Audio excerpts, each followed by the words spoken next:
Right, so Liam's managed to run his engine dry of oil, and he now has severe rod knock. Engine swap inbound. Gone guns blazing here, aren't we? That's the problem. He's dark in a minute. He's doing that. Yeah. So yeah, bumper and headlights out. Crash bar off. Bottom bar off. Rad out. And it's underway massively. What are you saying, you sausage?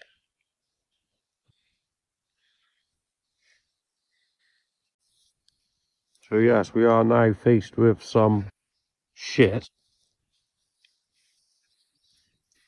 But it's good. We're getting through it.